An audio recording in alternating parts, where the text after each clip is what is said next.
How to fix Teams cannot change profile. First of all, to fix the Teams cannot change profile picture error, you simply have to make sure that you have a strong Wi-Fi connection.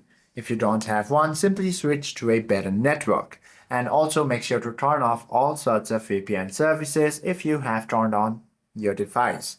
Now all you have to do is go ahead and launch the Microsoft Teams application, then tap on your profile icon on the top right, then tap on the settings panel. Scroll down to the absolute bottom until you find the sign out option. Go ahead and tap on this, then tap OK. Now you simply have to relog into your account.